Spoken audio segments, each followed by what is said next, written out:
afternoon. Welcome to Books That Shaped America, a series invented by the Library of Congress that we have been doing here at American University for the past couple of years. And when Elsie chose these collections, these books for this collection, they were very careful to say they're not the best books, they're not the prize-winning books, but they're the books that started conversations. They're the books that made people think about things in different ways. And so they range from the book we're talking about today to Goodnight Moon, which we will be doing in a later series. Or did we do that one? We already did Goodnight Moon. That was the one I missed. But it was children's books, and it was Dr. Spock, and it was a whole variety of books, the nonfiction as well as fiction. And so we're delighted today to have Professor Runstettler here to be able to talk to us about this particular book, which is the Autobiography of Malcolm X. Many of you who are students probably already know her and know her background, but for those of you in the audience who don't know her personally, she is a scholar of African American history whose research focuses on Black popular culture and Black internationalism. She's the author of Jack Johnson, Rebel Sojourner, Boxing in the Shadow of the Global Color Line, which was published by the University of California Press in 2012. A book that explores first African American world heavyweight champion's legacy as a Black sporting hero and an anti-colonial hero icon in places as far-flung as Sydney, London, Cape Town, Manila, Paris, Havana, and Mexico City. Her book won the 2013 Phyllis Wheatley Book Prize from the Northeast Black Studies Association. She's also published scholarly articles in the Radical History Review and the Journal of World History, and book chapters in Escape from New York, The New Negro Renaissance Beyond Harlem, and In the Game, Race, Identity, and Sports in the 20th Century. She's currently working on a book that explores the cocaine-related death of the University of Maryland basketball star Lynn Bias in 1986 as a radicalized flashpoint in both the war on drugs and big-time college athletics. I've lived in Washington, D.C. for a while, and when Lynn Bias died, it was absolutely heartbreaking for this entire community. He was a fabulous young student. He was a great athlete. He had an incredible future ahead of him. And it was like Washington gasped when this happened because it was so unexpected. And I was just a mother of young children at that time and thought, what must his mom be going through? Because he was so beloved by her and frequently talked about his mom when he did interviews. That's a personal aside, but I can't wait for you to finish this book. In her pedagogy, she offers courses on race and popular culture and the African American history. She has taught at the University of Buffalo at SUNY and at the University of Pennsylvania. Before returning to school to earn a PhD in history and African American studies at Yale University, she started out as a professional dancer and actress and worked in public relations for a national sports network. She holds degrees. Her BA with honors, spelled the British way, is from York University in Toronto, and she has a PhD in history from Yale University. We were chatting that I have heard her several times this year talking about race relations in different contexts. Once with the Anne Farron conference that is held for faculty members, and once in a very intimate, though it was in a theater setting, a very intimate conversation between faculty in CAS and students in CAS. And I go to everything where I can hear the voice of students, and it was a really wonderful evening among her and her colleagues and a group of students who wanted to learn what they could from their experience, not just as faculty members, but their experiences as students. And she was delightful in that particular conversation. Welcome to our group, and thanks for coming today. Thanks so much for having me. I see a couple of my students here, so thanks for coming out. I know that our schedules are really busy at this time of the year. So I'm going to give a talk called The Domestication of Malcolm X, and I'll explain why I've chosen this title. But just to give you a bit of background, growing up in Ontario, Canada, I first encountered Malcolm X through popular culture in the early 1990s. So through iconography and rap music videos. Now I'm sort of dating myself, telling you how old I am. And also through Spike Lee's movie, which was released in 1992. And then as an undergraduate at York University in Toronto, we read the Autobiography of Malcolm X. And this is actually the copy from the 90s that I have here with me, dog-eared and lots of underlined passages in it. And for us, both black and non-black people of color in Toronto, he became this kind of symbol of our rage against the whiteness of the culture and politics of Canada, albeit a decidedly masculine symbol. And I remember back in the early 90s, particularly young black men would walk around with the Malcolm X t-shirts and hats as a means to broadcast their sense of racial pride, but also their rebelliousness against the status quo. Right? This was sort of branding yourself as, anti-establishment. Now, my next encounter with the ideas of Malcolm X came in graduate school at Yale. And I had the opportunity when I TA'd for a professor there to teach essays from this book. I highly recommend it. It's called Malcolm X Speaks. It's a collection of his speeches. And if you know anything about Malcolm X, he didn't leave a ton of written records, but we have a lot of recordings of his speeches. And so these are actually transcripts of a lot of his statements and speeches, particularly in the later years of his life. And when I was a graduate student, I was drawn to these speeches and statements towards the end of his life because he articulated a vision of social change that challenged narrow reforms based on a limited liberal conception of civil rights. And he argued that Black revolution in the United States had to be imagined in the context of decolonization. Right? Indeed, I would argue that he imagined the Black revolution in the United States as a project of decolonization, not just a project of civil rights and seeking inclusion into the nation, but as a way to critique the actual systems that supported the nation. And to me, this is one of the most important dimensions of his thinking, and it's one that's not that emphasized in our popular memory of Malcolm X. So for instance, we don't get this aspect of Malcolm X's evolving global consciousness in Spike Lee's film, and his vision and his evolving political vision can't be neatly encapsulated in a t-shirt or a hat, or even a lot of the slogans that are circulating around don't even capture the full breadth and depth of his political vision. And I would argue that we don't even get the full depth of his vision from the autobiography itself. Okay? And so I've titled this talk, The Domestication of Malcolm X, as a way to talk about what's left out of the autobiography. And I'm using domestication in two senses. Domestication to note how the autobiography, in some senses, actually tames his political vision, so domesticates it and contains it. And also to illustrate how the autobiography situates his politics in a decidedly domestic or US-centric framework. And by situating it that way, it actually obscures some of the more radical elements of his politics. Now, with all that said, when I first read this, I couldn't put it down. And I've probably read it several times at this point. It's a page turner. I mean, how many of you have had a chance to read at least parts of the autobiography? Right? It's very gripping. It's absolutely gripping. And I came away, with this feeling of righteous rage, right? That I had the courage now to go out and just speak truth to power when I read this book.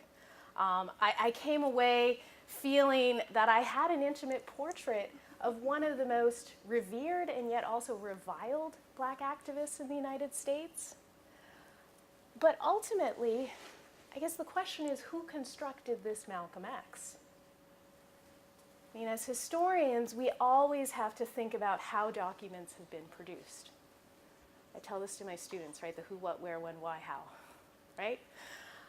So, of course, when you confront the cover of this book. It says, "As told to Alex Haley." Does anybody know who Alex Haley is? Right? He wrote Roots. Right? Now, one of the things that doesn't often get talked about is that Malcolm X told his story to Alex Haley. Alex Haley and Malcolm X did not share the same politics. Okay, they did not. Alex Haley was decidedly much more conservative in his political vision than Malcolm X. And there are things that Haley left out. Haley also attempted to frame Malcolm's life in a very particular way as a story of black male redemption. Let me just read you the blurb that announces the book, and you'll get a sense of how this story is framed.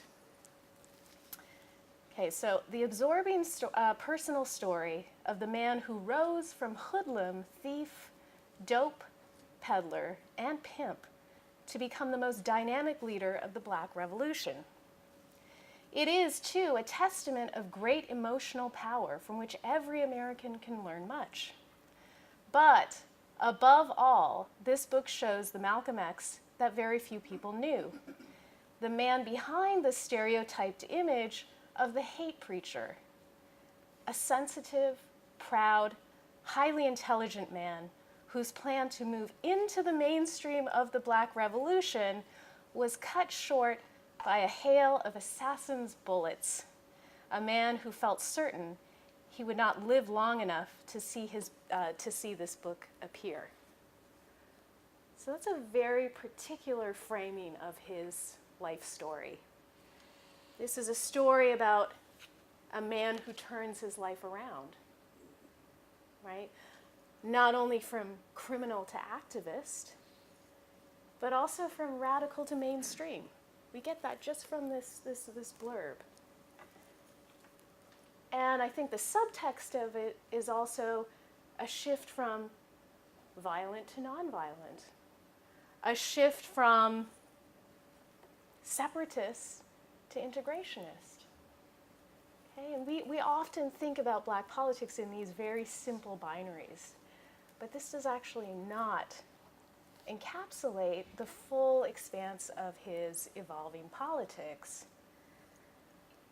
And it's a particular kind of story we also have to think about when this autobiography came out, one that in a sense contains Malcolm X's legacy in a way that perhaps made it a little bit more acceptable to both white liberals and the mainstream Black civil rights leadership. That if he had just lived long enough, it's okay, he would have come back into the fold, right? He saw the error of his ways, but he didn't actually live long enough to see the full fruits of that transformation. And I would argue that this is a misreading of his politics, a misreading of really the trajectory of his politics from the 1950s up until his death in 1965. But if you want to read more about the process that went into creating the autobiography, you should read Manning Marable's Malcolm X, A Life of Reinvention. They talk a lot about the process by which the autobiography was created. But for the purposes of this lecture, I just want to move on to talk about what does this domestication actually look like in more detail. And I'm going to start with two clips from Malcolm X, the movie, which was released in 1992. And director Spike Lee was really trying to rehabilitate the image of Malcolm X. But in some ways, in that process of rehabilitation, he ended up obscuring Malcolm's larger ideological influences and political goals. So let's take a look at this clip here. This is actually the trailer from 1992.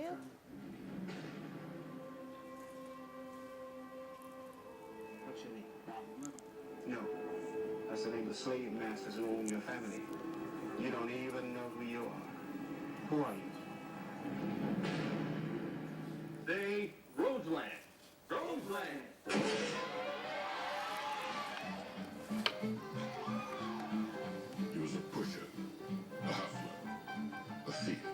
out of the streets. Get him ready. Let him come.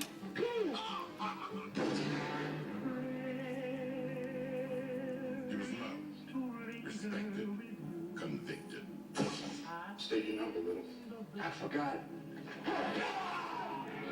In a dream that's divine. He was a prisoner who set himself free. A Muslim must be strikingly upright. I will not touch the white man's drugs, his liquor, his women, so that those in the darkness can see the power of the light. I will not lie, cheat, or steal. I believe you will remain faithful. Yes. He was a follower who became a leader. You're not an American. We didn't land on Plymouth Rock. Plymouth Rock landed on us. He brought honor to disobedience. I suggest you look outside that window. You've been laying down and bowing down for 400 years. And I think it's time to stand up. All right, break it up. You got what you wanted. Nah, I'm not satisfied.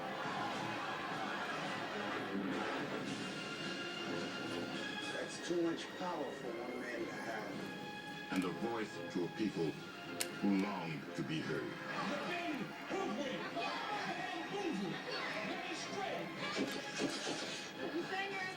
No, you're saying I'm anti-white. I'm sorry, Betty. I haven't been the best husband. You advocate violence. No, sir.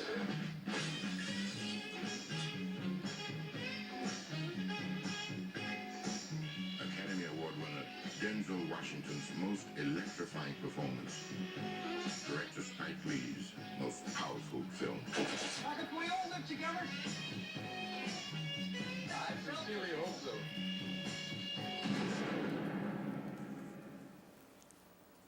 How many of you have seen this movie? Okay. I mean, I still love the movie, even though there's so many things that are left out of it. But what kind of story do we get of Malcolm X from this trailer? I mean, it's a conversion story, right? So he goes from being sort of like this aimless criminal to having a religious reawakening, and then he manages to harness power.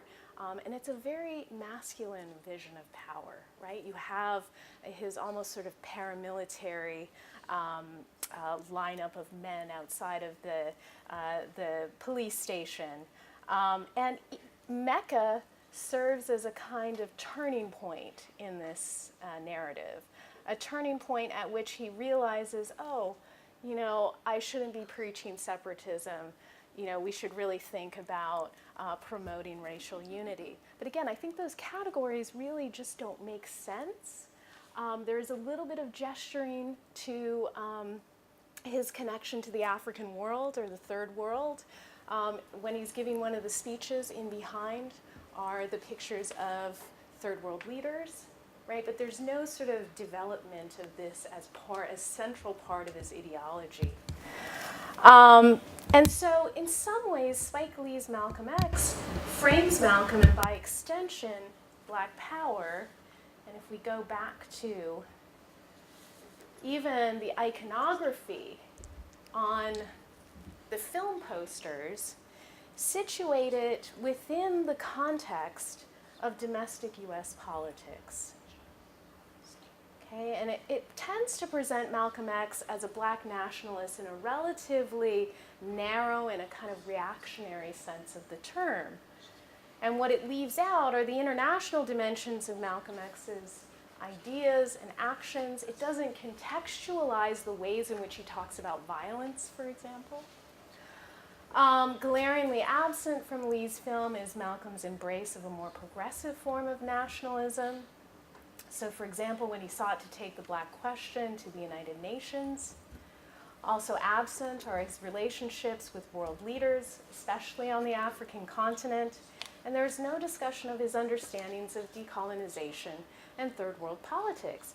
And yet, if we think about Malcolm X's formative years, when he came of age as a political activist, say from 1945 to 1960, within that span of time, you had the emergence of 40 new nation states in the former colonial world.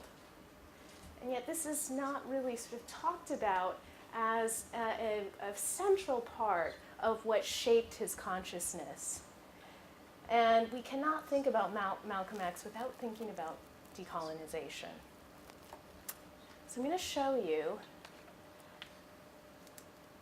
a story from Life magazine.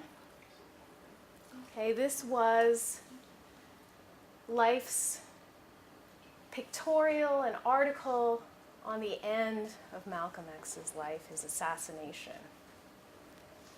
Now, if you actually look at Spike Lee's film representation of Malcolm X's assassination, there's somebody missing from that picture. And that person is the woman holding his head, a woman by the name of Yuri Kochiyama. Now, I bring up Yuri Kochiyama and her absence as a way to talk about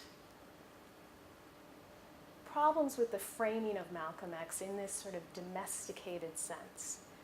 So Yuri Kochiyama was a Japanese-American human rights activist. Okay. She was there holding his head at the time of his assassination. And in some ways, leaving her out of this story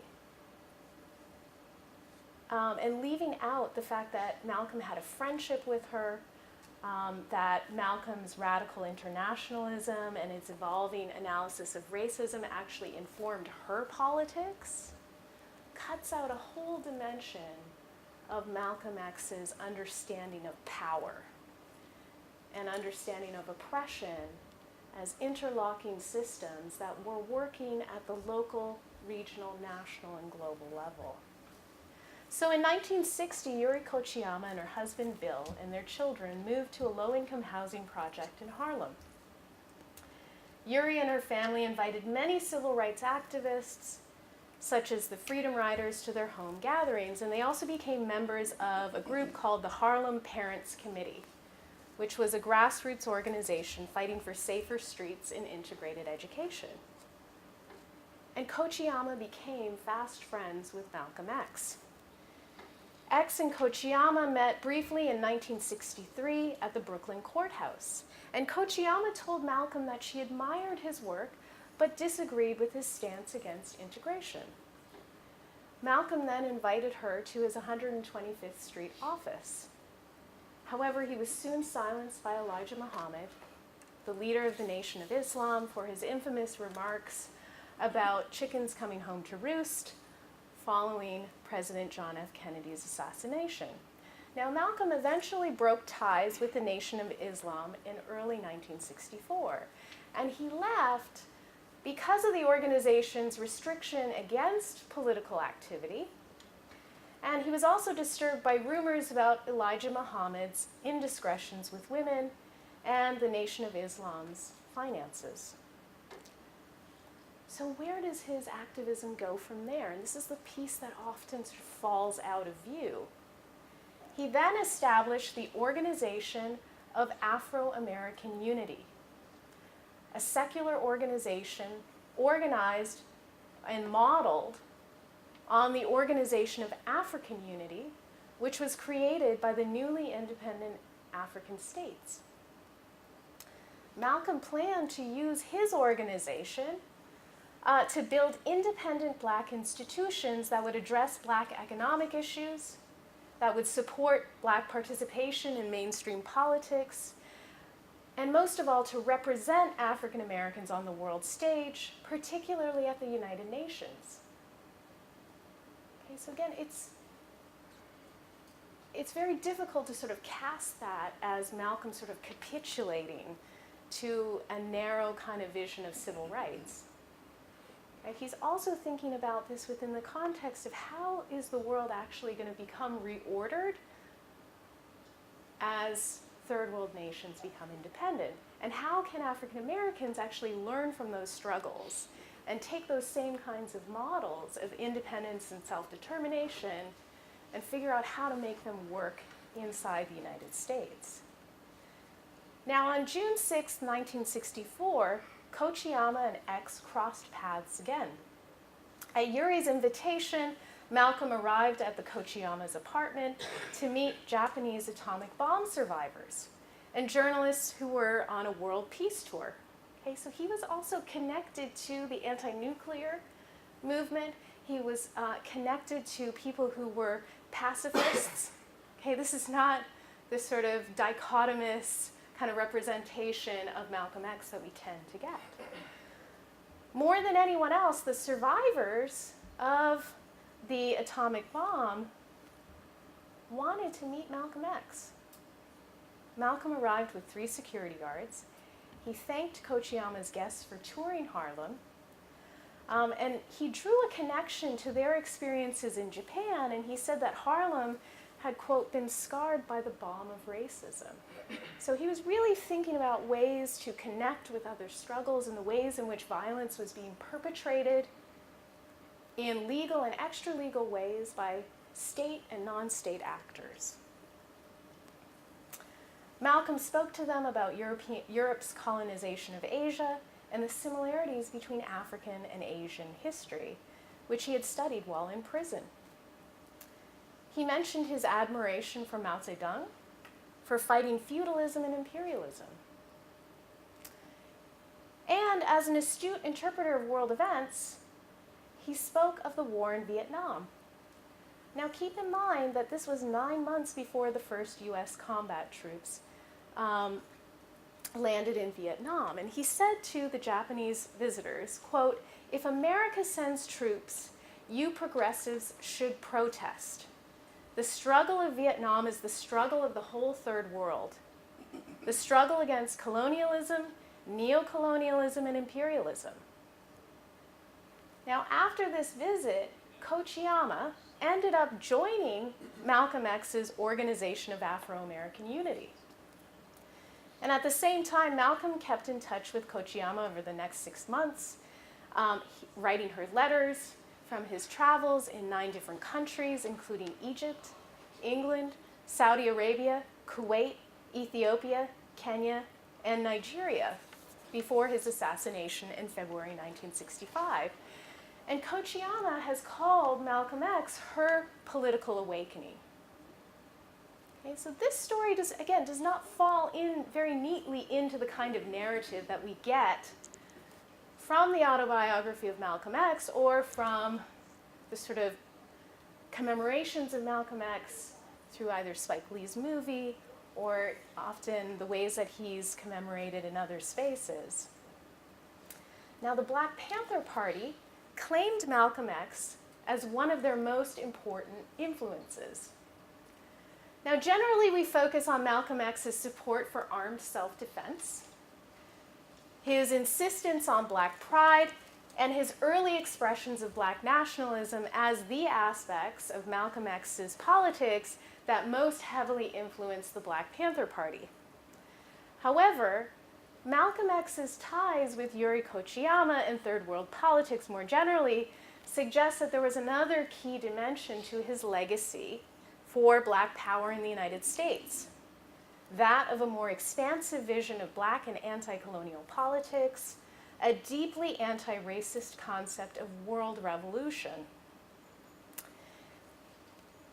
His very famous speech, which he gave on November 10th, 1964 at the Northern Grassroots Leadership Conference in Detroit, A Message to the Grassroots. How many of you have read that speech? Okay, well, you've probably heard bits and pieces of it. And incidentally, the Northern Grassroots Leadership Conference in Detroit was organized by Asian American Black Power activist Grace Lee Boggs. But Malcolm X gave this celebrated speech called A Message to the Grassroots. Now, one could read this speech alongside Martin Luther King Jr.'s call for nonviolent protest as a way of exploring the question of violence versus nonviolence. But I want to suggest a different framework for understanding that speech. In that speech, Malcolm contrasted the U.S. civil rights establishment and the 1963 March on Washington, which he referred to as House Negroes, and a picnic with Kenyan, Chinese, Algerian, and Cuban revolutions, which he noted were bloody, hostile, and uncompromising. He also mentions in that speech the Bandung Conference in 1955, and he argued that this meeting of Asian and African nations, quote, served as a model for the same procedure you and I can use to get our problems solved. Despite their economic and political differences, they came together. All of them were black, brown, red, or yellow. Again, not really totally legible in the framework of integration versus separation. Right? This is a different kind of worldview that's questioning Western imperialism. Now, the international focus of Malcolm's speech, which emphasized the need for political unity born of shared capitalist and imperialist oppression, was all the more extraordinary given the fact that many black journalists and leaders really remained focused on events taking place in the US South. So in some ways, he was having a different kind of conversation.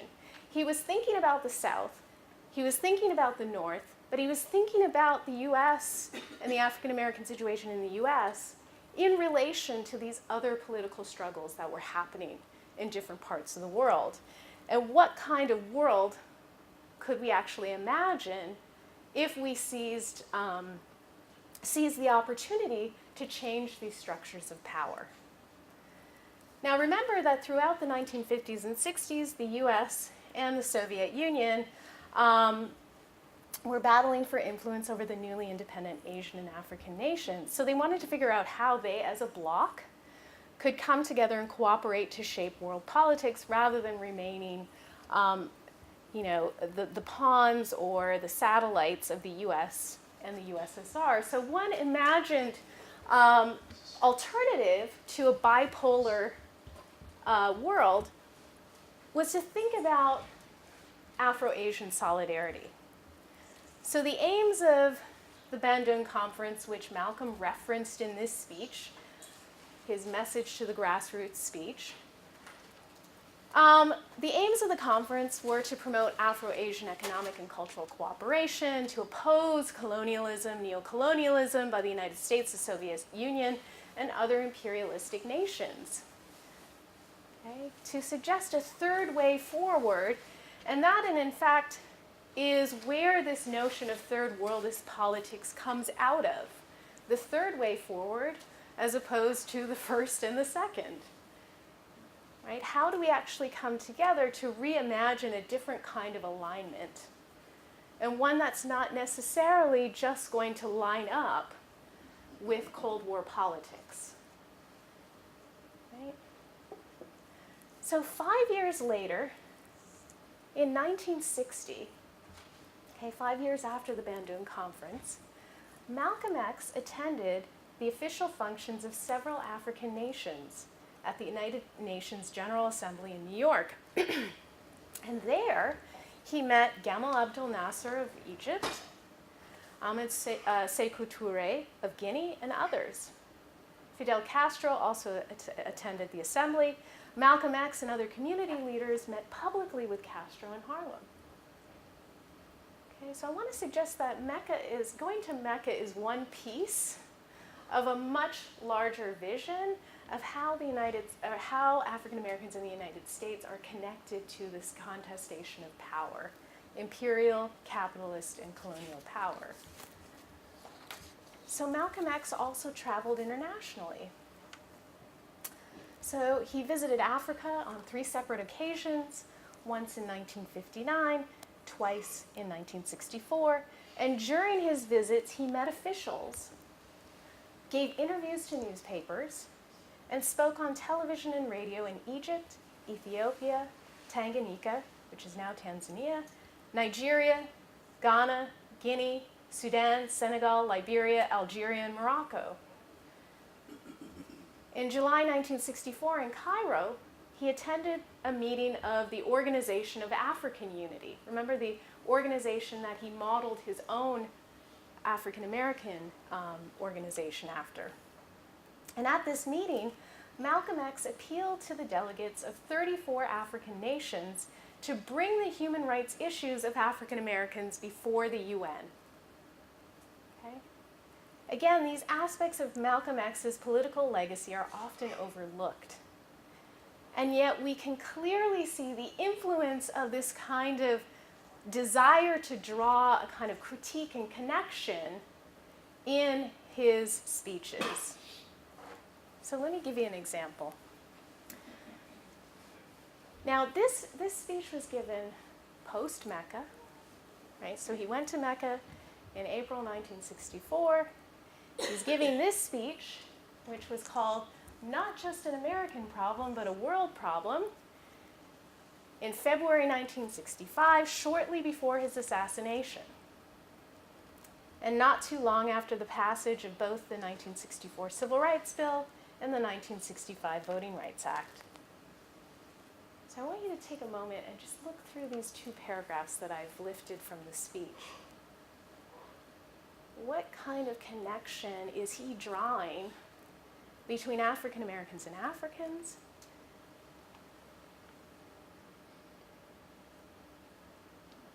And what does he argue is the difference between civil rights and human rights?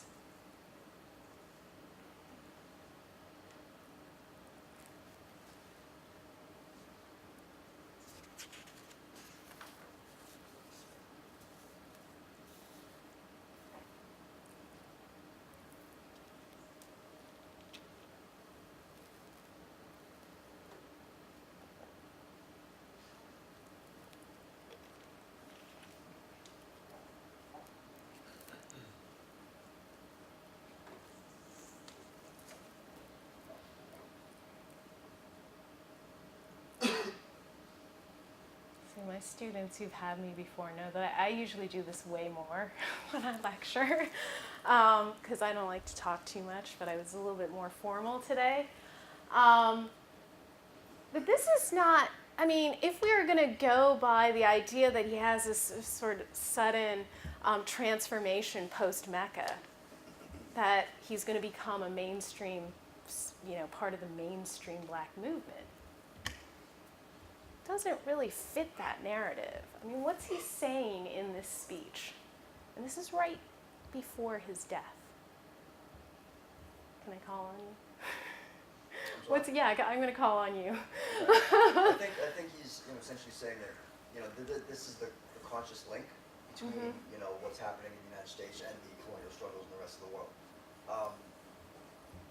Without that link, like you said, the abuses, the civil rights abuses are just that. They're civil rights abuses, therefore they're domestic, and they can't be resolved, but I think like a sort of more widespread conscious link will be made because it's so, domesticated.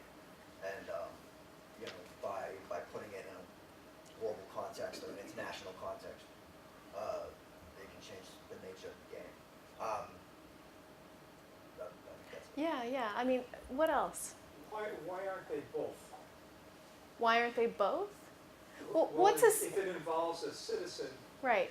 It can be both a civil right violation Right. as well as a human right violation at the same time. Well, there's a difference between a civil right, which requires that you actually have membership in the polity, where he's suggesting basic human rights should apply to you just because you're human, right? Citizenship. Yeah. Civil rights is basically on the fact that the majority was for the majority and all the citizens.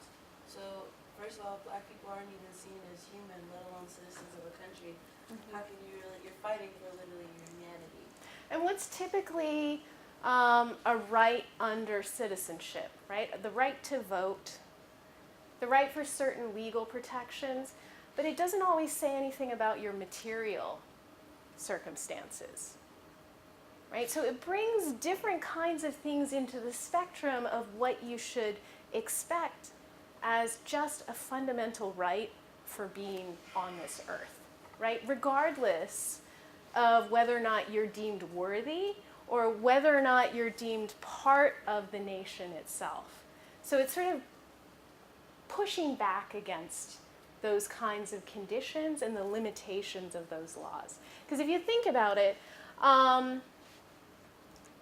so for example, this is right after the passage of the Voting Rights Act, Civil Rights Act. I mean, what kinds of laws are those in effect? Well, I wanted to bring up the analogy of maybe the difference between civil rights and human rights. I think citizens were not being treated as citizens. They were being denied basic humanity. And like in civil rights, you have a right to go into court and sue. That's standing. But in violating human rights, they were, before these laws that you mentioned were passed, basically you couldn't go to court and try to get redress to grievance. It just wasn't a pathway. So there was a denial of human rights as well as civil rights. But it's also things like, for example, do you have enough food to eat?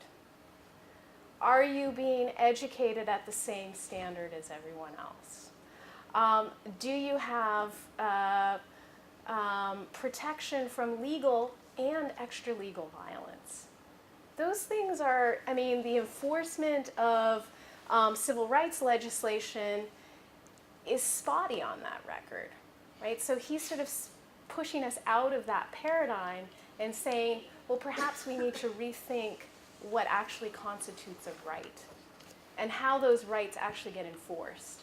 Because the court system, on most occasions, was not working for African Americans, right? And if you think about it, that legislation, the Civil Rights and the Voting Rights Act, are really at heart, they're anti-discrimination legislation. Right? They're not guaranteeing anything other than the fact that you have the right to redress if you have been discriminated against. So this doesn't change things like police brutality. This doesn't radically shift whether or not people are hungry, whether or not people have access to things that can sustain their communities. Right? So this is really what Malcolm X is talking about when he's talking about the limits of the mainstream civil rights movement, and it's sort of focus on pushing for the end of desegregation. Desegregation doesn't necessarily fix all of these problems. And he argued that black people needed land, power, and freedom, not just desegregation, right? That's a different formulation of rights. It's actually maybe even something that cannot be encapsulated by the language of rights. And he said at one point in one of his famous speeches, quote, "Revolution is never based on begging someone for an integrated cup of coffee. Revolutions overturn systems," right? So we get caught up in the ways in which he uses this sort of binary between segregation and integration for rhetorical effect without actually realizing that he's really talking about the need for systemic change, as opposed to just sort of marking African Americans once again as citizens with an polity that is not interested in treating them as first-class citizens. So it's not surprising that Malcolm X and his successors in the Black Power movement analyzed the problems facing African Americans in this way, given that he and others in the subsequent generation were witnessing decolonization movements across the third world, and we're trying to really, I mean, look at this period not as a period of despair, and that's often how it's looked at. Sort of the point from the mid-1960s into the 70s is often cast as a moment of failure in black politics. You know, like we got to this sort of apex of, you know, triumphant change in the mid-1960s, and then it just somehow all went to shit, right? That's the usual narrative, right? The sort of popular narrative. But, I mean, there's a way in which, you know, reckoning with the full complexity of Malcolm X's political vision actually forces us to ask why we see that moment as a failure. Because I think there's a lot of hope in this. There's a lot of sense of optimism about the malleability of the world and the ability, if people are going to come together and reimagine what it means to be human, what it means to be, a part of a community, that things could actually be reworked and changed. Right? So I just want to leave you with like this hopeful and optimistic vision of Malcolm X, not as somebody who finally came into the fold and sort of followed the mainstream civil rights logic, but somebody who was actually pushing further and asking us to reimagine the world, the kind of world that we want to live in. Okay, so I'll leave it at that. Thank you.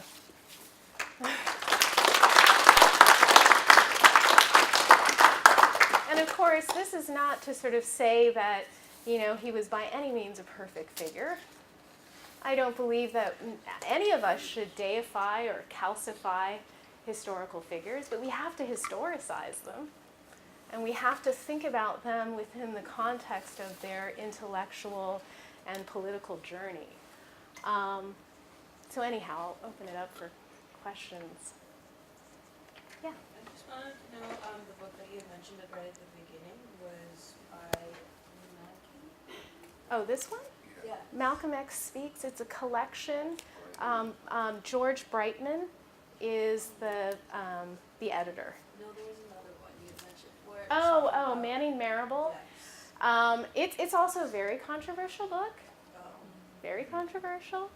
I was actually at a forum at Georgetown last night looking at Malcolm X through a feminist lens, and there's lots of people who have big time problems with Manning Marable's framing of Malcolm X. But on the other hand, it's kind of what we have right now. And I think everybody should read it, but I'm hoping, and we all said this, we're hoping that younger scholars will come forth and rethink it. I mean, I think the idea is helpful that Malcolm X was somebody who was constantly changing and reinventing himself. That aspect is very helpful because I think that there's a way in which we've... Box ourselves into Yeah, a binary absolutely. society evolving. Or just imagining him in one way, when in fact, over the course of his career, he changed his mind about things all the time. Yeah. Did you see the play in Baltimore No. a couple of years ago about an imagined meeting between Malcolm X, Martin Luther King, Muhammad Ali, and Sam Cooke? Wow. And it was an amazing discussion. What was the title of the play? I don't know who the playwright was, but it was it was amazing about their different political views, about their human views. Yeah. And it took place on the night before Ali's fight against Sonny Liston. So Okay. It was a really amazing program.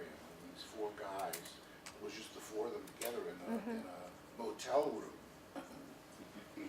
Yeah, and I think that there's a way in which we tend to see people as these ideological ciphers, and but they all talk to each other. This was very interesting about them, because I like what you said about the flexibility of Malcolm X and the idea about system change. Right. It is a political year this year, and there actually is, at the risk of being political, a candidate who is in favor of system change, which is Bernie Sanders. And I would be very curious if what you think about how Malcolm X might view him.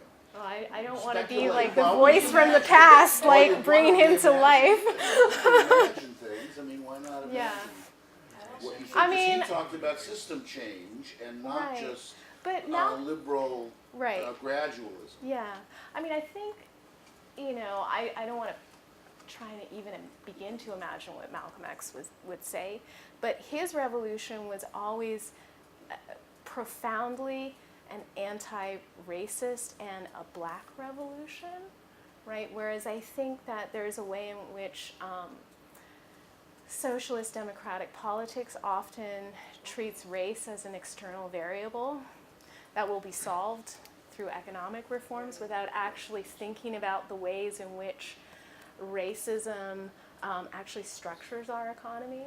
So I think that Malcolm X would have things to say about that.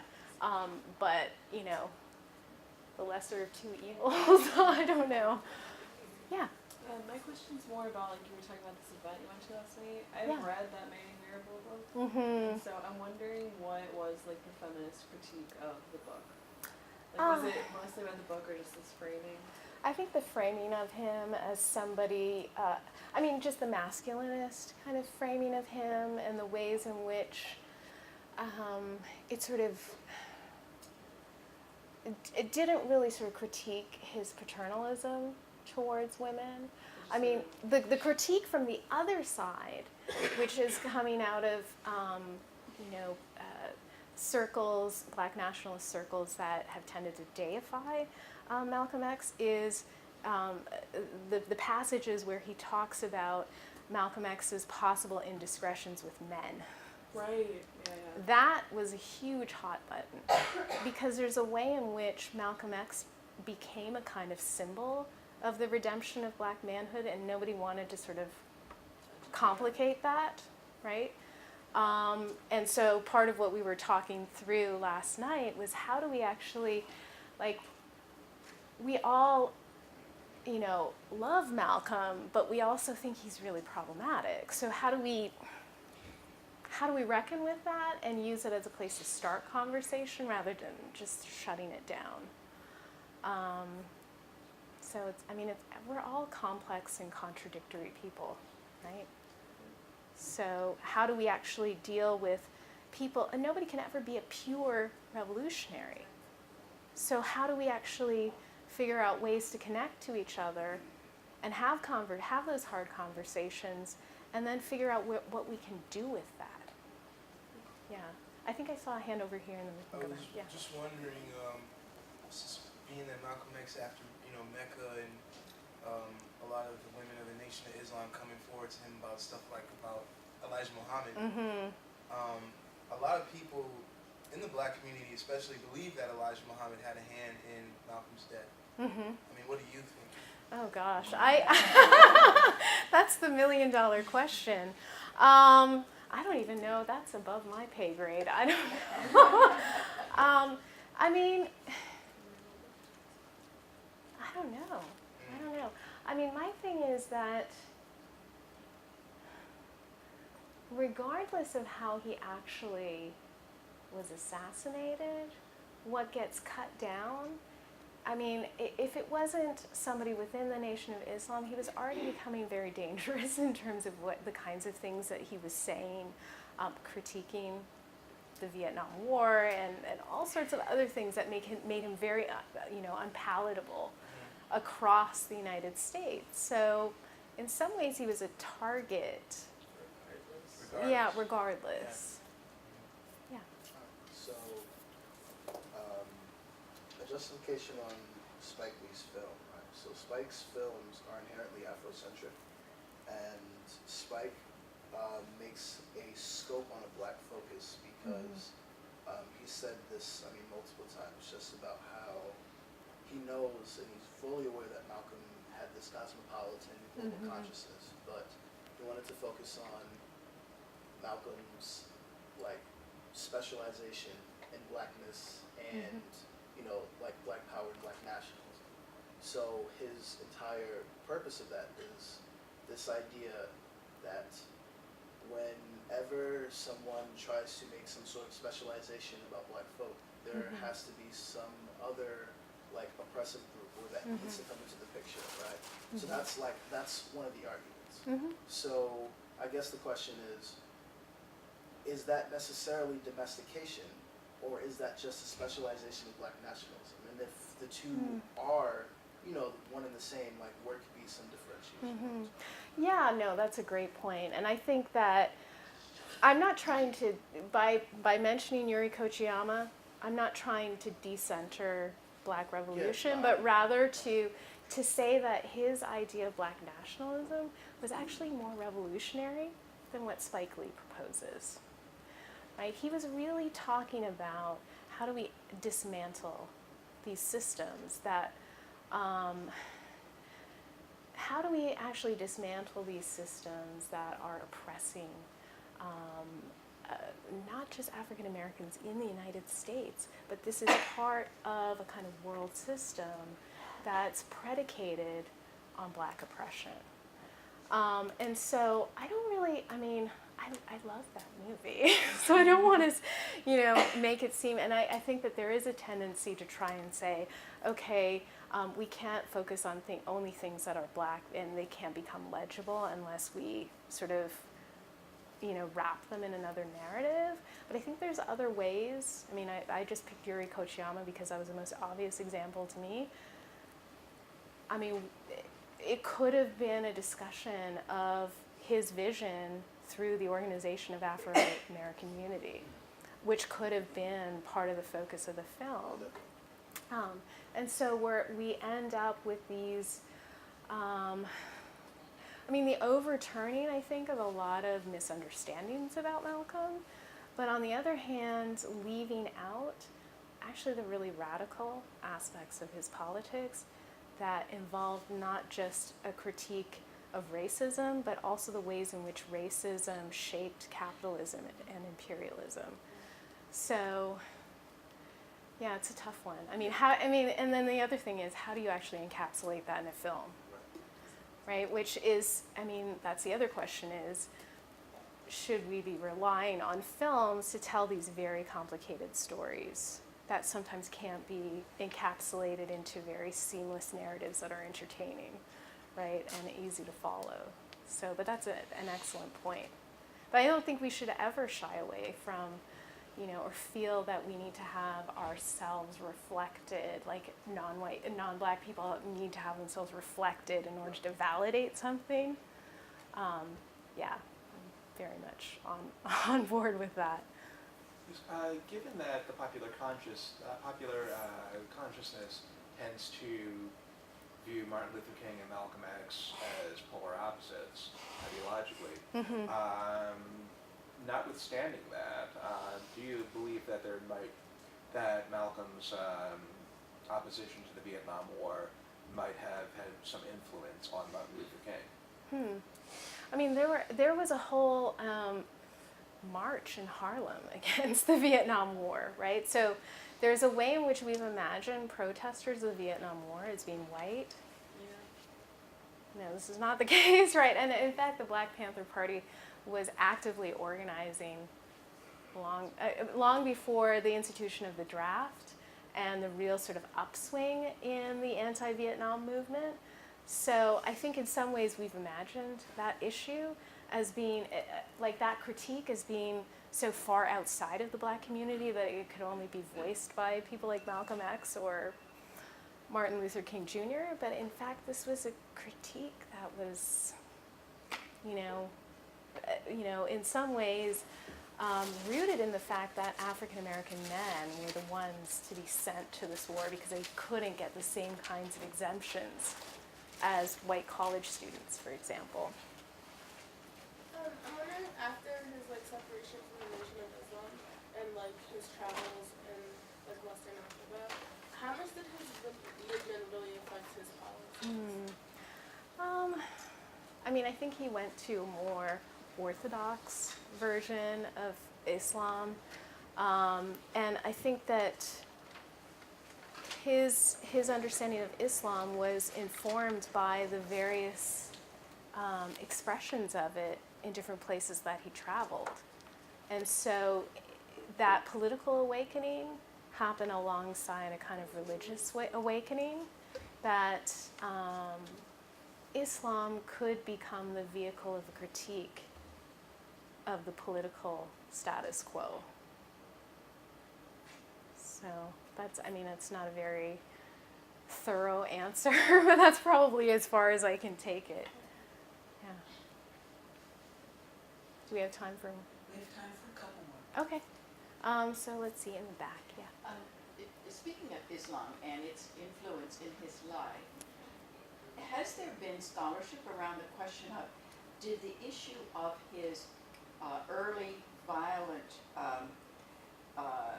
approach to these issues, was that more negative than his focus, his later focus on Islam, in terms of the way he was viewed by the popular press or by the society at large?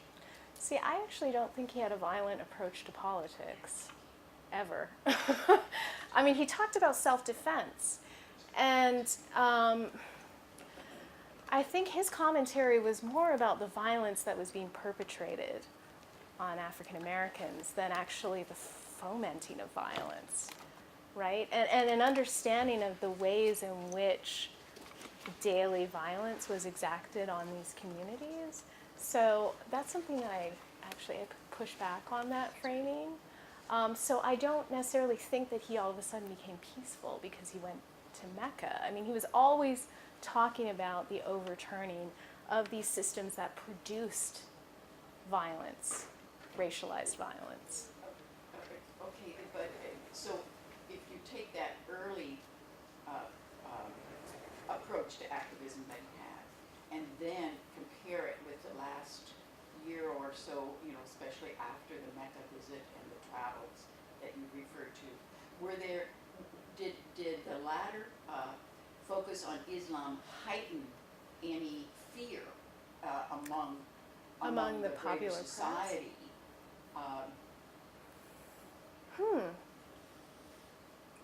I don't know the answer to that question. Yeah. I mean, I think that it's just the way in which he had always been framed as being violent. So I don't know if they saw him as any more violent than they had already been framing him. That's a good question, though. Just for a quick clarification, when he first became a political activist, he joined the Nation of Islam. So the Nation of Islam is completely different from Islam. So when she said he moved into a more orthodox form of Islam, that means that when he was part of the Nation is slightly more, well, it's very Afrocentric, and it has a lot to do with,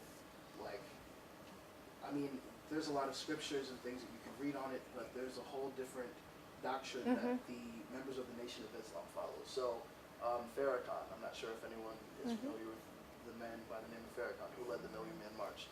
Yes, exactly. He is part of the Nation of Islam. He was under the Elijah Muhammad, the Honorable Elijah Muhammad, who was also part of the Nation of Islam. So they saw him as the direct connection to God, which was under a lot. There's a lot to it, but it's crucial to make the distinction. Yeah, absolutely. Yeah.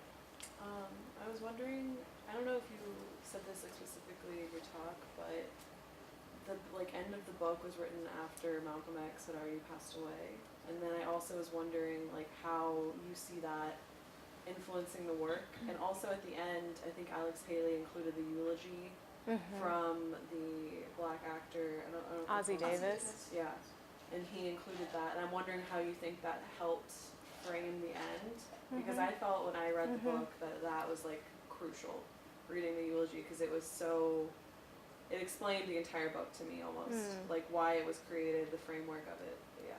Yeah, I mean, I think it's important to remember that all of that was added after he died, right? So in some ways his story was then in the hands of other people who could then, frame it in very particular ways. And this is not to sort of discount the reasons why he was framed this way. I mean, people coming from different political directions had very very logical reasons for framing him in a particular way when this book came out. But in making those choices, they obscured, this much wider political vision than I think he had. So one last question. Yep. Sorry. My question is, you mentioned earlier that Alex Haley and Malcolm X had pretty substantial political disagreements. So then do you know why Alex Haley ended up being the one why Malcolm X chose to collaborate on him with the autobiography? That's a good, you know what? That's all covered in Malcolm X, A Life of Reinvention. I haven't looked at that book in a while, but I know that there's a discussion about how he ended up. It's Manny Marable's book. Yeah, there's a whole section on, you know, looking at the process of how the autobiography came into being and the ways in which certain choices led to certain results in terms of the narrative.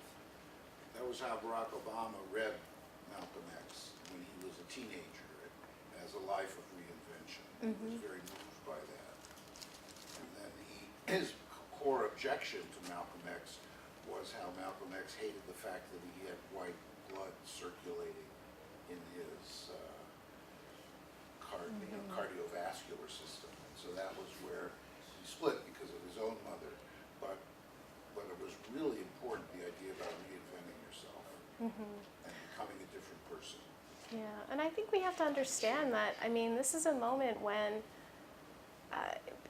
people are trying to valorize and embrace blackness, right? So it's not just about sort of like saying, oh, you know, like, I don't want to have any white blood in my veins. It's really about saying, I'm black and I'm unapologetically black, right? And to understand that that was a very strong and important political statement in the context of his time.